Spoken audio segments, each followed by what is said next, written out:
بسم اللہ الرحمن الرحیم اعوذ باللہ من الشیطان الرجیم بسم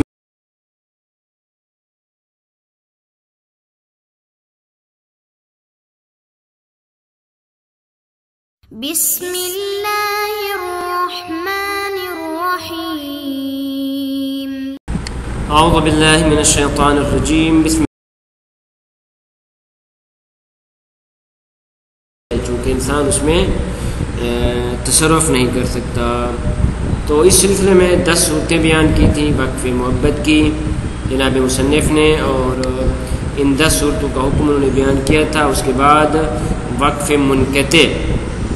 اس کی 4 صورتیں یا 4 احتمالات بیان کیے گئے تھے، تو ان میں سے 3 کا حکم ذکر ہو چکا۔ اب صورت چہاروں میں اس طرح ہے کہ اگر یعنی ملکیت واقف کی عین موقوفہ واقف کی ملکیت سے منتقل ہو کر موقوف علیہم تک پہنچتی ہے، لیکن جیسے ہی موقوف علیہم منقرض ہوتے ہیں تو یہ نہ واقف کی طرف پلٹ جاتی ہے اور نہ ہی موقوف علیہم کی اولاد کی طرف پلٹ جاتی ہے، بلکہ فی سبیل اللہ میں چلی جاتی ہے۔ تو اس کا کیا حکم ہے؟ فرماتے ہیں یہ مثل وقف محبت کے ہے، اور در واقع وقف محبت کی حقیقت بھی یہی ہے، لذا اس کا حکم عدم جواز کا ہے، یا یہ کہ وہ جو ہم نے 10 صورتیں بیان کی تھی وقف محبت کی، تو جن صورتوں میں ہم جواز کے قائل تھے ان میں جواز ہے، اور جن صورتوں میں عدم جواز کے قائل تھے ان میں عدم جواز ہے۔ اس کے بعد اگلا جو مسئلہ ہے وہ یہ ہے کہ جب ہم نے کہا کہ یکون تلکن آزاد ہونی چاہیے، مبی آزاد ہونی چاہیے، ثمن اور مسمن، تو رہن کا بیچنا جائز نہیں ہے۔ البتہ درمیان میں ایک اور مسئلہ بھی تھا جس کو ہم نے یہاں پہ ذکر نہیں کیا، وہ ولد، ایسی کنیز کہ جس کے ساتھ آقا نے وطی کی ہے، تو فرماتے اس کا بیچنا بھی جائز نہیں ہے، اسے کہتے ولد کی بیع۔ تو اس سارے مسئلے کو ہم نے یہاں پہ ذکر نہیں کیا، اگرچہ جناب شیخ انصاری رحمۃ اللہ علیہ نے مفصلاً اس مسئلے کے بارے میں گفتگو کی ہے، لیکن چونکہ عموماً اساتید کرام حوزہ کے وہ اس مسئلے کو یہاں پہ بیان نہیں کرتے اس بنیاد پہ کہ اب اس کی ضرورت نہیں، تو اس لیے ہم نے بھی یہاں پہ صرف نظر کیا ہے، اس مسئلے کو ہم نے ذکر نہیں کیا اور اس کے بعد والے مسئلے کو چھیڑا ہے، اور وہ یہ ہے کہ ملک مرہون کی بیع آیا جائز ہے یا جائز نہیں۔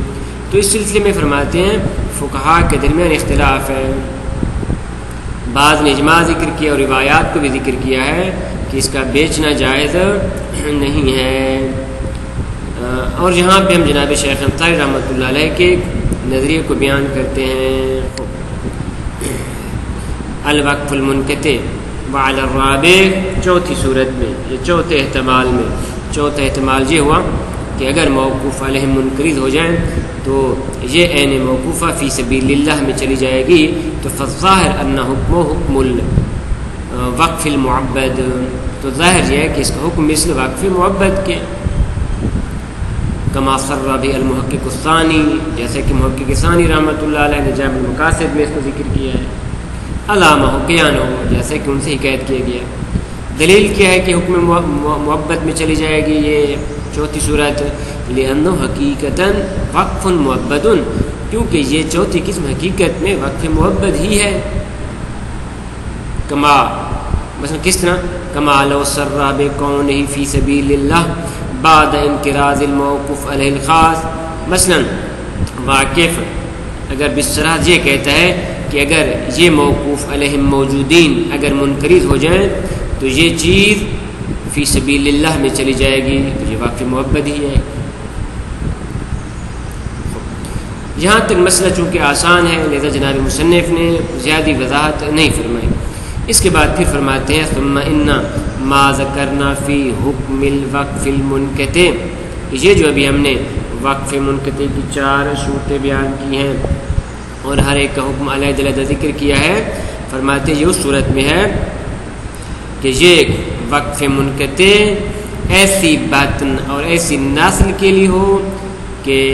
جس کے بعد کوئی اور نسل موجود نہ ہو، فإنما هو بالنسبة إلى الباطن الذي لا بطن بعده، یہ اس باطن کے لیے ہے کہ جس باطن کے بعد کوئی اور بات نہ ہو، کہ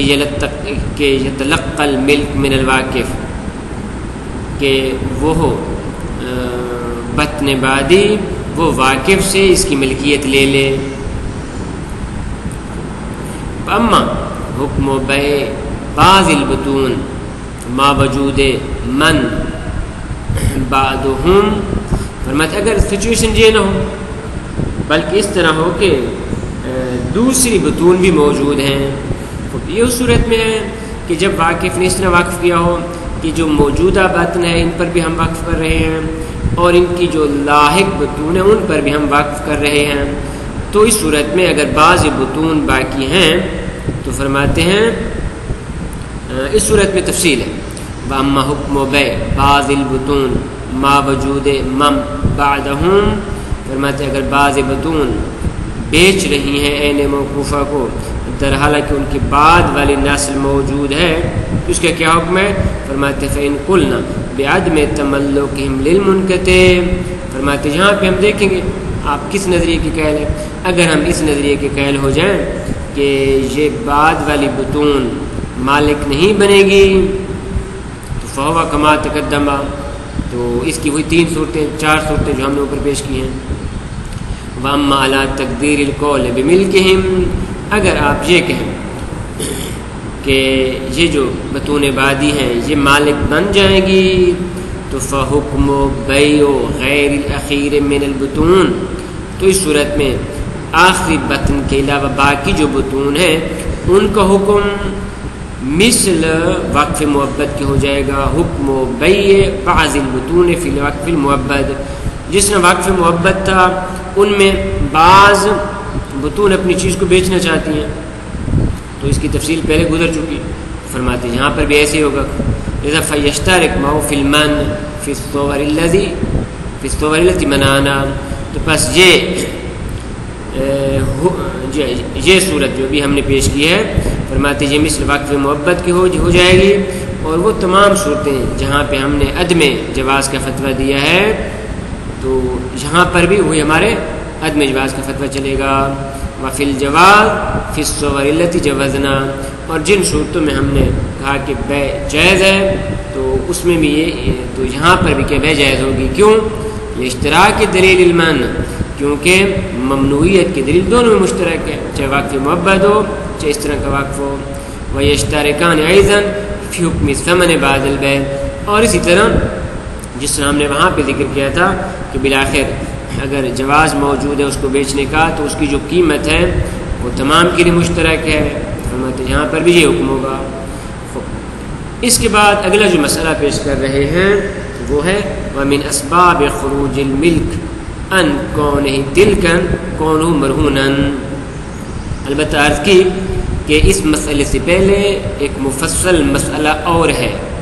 اور وہ یہ تھا کہ وَمِنْ أَسْبَابِ خُرُوجِ الْمِلْكِ ان کونہ تلکن ام ولد، اس مسئلے کو ہم نے یہاں پہ ذکر نہیں کیا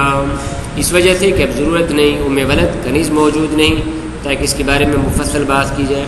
لہذا اس مسئلے کو ہم نے چھوڑ دیا ہے۔ اس کے بعد والے مسئلے کو ذکر کر رہے ہیں کہ وہ اسباب کہ جو تلک ہونے سے ملکیت کو خارج کر دیتے ہیں ان میں سے ایک تو وقف تھا، ایک ام ولد، اور تیسرا رہن میں ہونا، مرہون ہونا۔ کون ہو مرہونن، جس چیز کو آپ بیچنا چاہتے ہیں وہ کسی کی رہن میں پڑی ہے، گروی پڑی ہے، تو فإن الظاہر بل المقطوع بہ، تو جو فقہا کے کلام کا ظہور ہے بلکہ نہ فقط ظہور بلکہ قطع اور یقین ہے کس بات کا؟ الاتفاق، اجماع ہے، علی عدم استقلال المالک فی بیع ملکہ المرہون، کہ مالک اپنی اس ملکوں کی جو کسی کے رہن میں پڑی ہے بیچنے میں مستقل نہیں ہے، مستقلاً اس کو نہیں بیچ سکتا۔ وحکی عن الخلاف اجماع الفرقہ واخبارهم علی ذلک، اور خلاف سے یعنی شیخ طوسی علیہ رحمہ سے حکایت کی گئی ہے کہ اس مسئلے میں شیعہ مذہب کا اجماع موجود ہے اور اس میں اخبار موجود ہیں علی ذالک، کس بات پہ کہ مالک شے مرہونہ کو بیچنے میں مستقل نہیں ہے. نیز وقد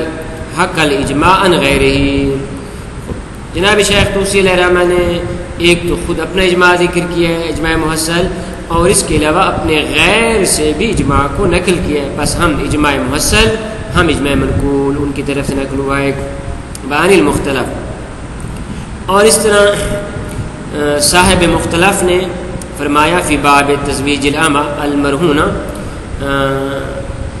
ایسی کنیز کے جو کسی کے رہن میں ہے اس کی تزویج کے باب میں انہوں نے یہ روایت نقل کی ہے کہ انه ارسل علی النبی صلی اللہ علیہ وآلہ وسلم، رسول خدا سے حدیث مرسل نقل کی ہے کہ جناب فرماتے ہیں ان الراہن والمرتہن ممنوعان من التصرف، راہن رہن دینے والا، مرتہن جس کے پاس وہ چیز گروی پڑی ہے، یہ دونوں ممنوعان من التصرف، یہ ممنوع من التصرف ہے اس مال رہن میں. نہ راہن تصرف کر سکتا ہے مستقلاً اور نہ ہی مرتہن. فرماتے اس مسئلے میں کوئی اختلاف نہیں ہے، اور جو چیز جس میں بحث کرنے کی ضرورت ہے وہ یہ مسئلہ ہے. وَإِنَّمَا الْكَلَامُ، گفتگو اس میں ہے فی ان بیع الراہن هل یقع باطلا من اصلہ اور یقع موقوفا علی الاجازت و ثبوت ہے کہ اگر راہن عین مرہونہ کو بیچ دے تو اصل سے ہی بیع باطل ہے، یا نہ بیع باطل نہیں، بیع ہو جائے گی لیکن موقوف ہے اجازہ مرتہن پہ، یا موقوف ہے اس پہ کہ مرتہن اپنے حق کو ساکت کر دے، یا او بالفق، یا اس طرح کہ راہن مال کو ادا کر دے تاکہ رہن فق ہو جائے. اس میں اختلاف ہے. فالظاہر ابائر جماعت من القدماء وغیرہم الاول، فرماتے ہیں قدماء کی جماعت اور قدماء کے علاوہ بھی کافی سارے فقہاء کرام ہیں، ان کی عبارت کا ظہور الاول اول میں ہے، اول میں ہے، یعنی بیع اصلاً باطل ہے، ابتدائی سے بیع باطل ہے. لیکن اس کے مقابلے میں الا ان صریح الشیخ فی النہایہ، لیکن جناب شیخ طوسی نے بصراحت فرمایا، وابن حمزہ فی الوسیلہ، اور جناب ابن حمزہ نے وسیلہ میں، وجمہور المتاخرین، اور اکثر متاخرین نے ادا شاذ منہم، متاخرین نے فقط شاذ ایسے کچھ اس مسئلے میں نہیں ہے، ان تمام نے بصراحہ ذکر کیا ہے کیا کہ باطل نہیں ہے بلکہ ہوا قولہ موقوفاً، موقوف ہے کس پہ؟ ان تین چیزوں پہ کہ ادا کر دے، فق کروا لے، یا مرتہن اپنے حق کو ساکت کر دے، یا مرتہن اجازت دے دے،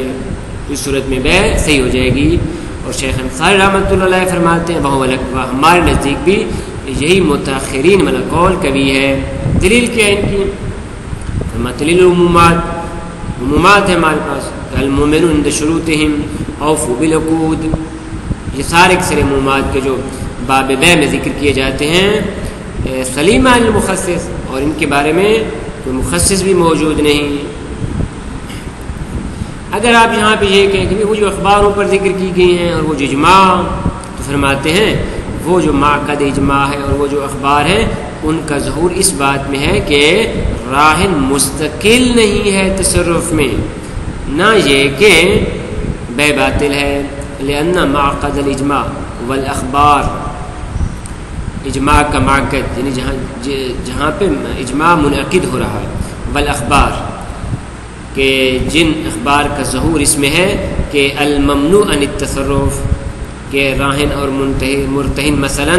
یہ تصرف نہیں کر سکتے، هو الاستقلال یعنی مستقلاً تصرف نہیں کر سکتے، نہ یہ کہ بیع باطل ہو جائے گی. فرماتے ہیں اس کے لیے ہمارے پاس ایک شہادت بھی موجود ہے. وہ کس طرح؟ کما یشہد بعطف المرتہن علی الراہن، پیچھے روایت پڑھی ہے کہ جناب فرماتے ہیں الراہن والمرتہن ممنوعان من التصرف، راہن اور مرتہن دونوں حق کے تصرف نہیں کر سکتے، حالانکہ ما ثابت فی محل، در حالانکہ اپنے محل میں ثابت ہو چکا کہ من وقوع تصرف المرتہن، کہ مرتہن تو تصرف کر سکتا ہے، البتہ بصورت موقوفاً، راہن کی اجازت سے اس مرہون چیز میں تصرف کر سکتا ہے، لا باطلا، نہ یہ کہ مرتہن کا تصرف باطل ہے۔ بس یہ بھی شاید اس بات پہ موجود ہے کہ یہ جو اخبار ہیں وہ صرف یہ فرما رہی ہیں کہ مستقلاً تصرف باطل ہے۔ اس کے علاوہ فرماتے ہیں وَعَلَىٰ تَسْلِيمِ الظُّهُورِ فِي بُطْلَانِ التَّصَرُّفِ رَاسًا، اگر قبول کر لیں کہ ان روایات کا ظہور اس میں ہے کہ راسن تصرف باطل ہے، جنہیں اس میں ٹھیک نہیں، تو فرماتے ہیں فہیا موہونتن، فرماتے یہ جو ظہور ہے فرماتے یہ کمزور ہو جاتا ہے، کیوں؟ بنصیر جمہور المتاخرین لا خلاف، کیونکہ متاخرین فقہا کی ایک اکثریت اس کے خلاف جا رہی ہے۔ وہ یہ فرما رہے ہیں کہ نہ مستقلاً تصرف نہیں کر سکتا، اور اس کا یہ معنی نہیں کر رہا اصلاً تصرف باطل ہے، بلکہ تصرف اس کا موقوف ہے اجازے پہ۔ صلی اللہ علیہ محمد و اہل بیتہ الطیبین الطاہرین۔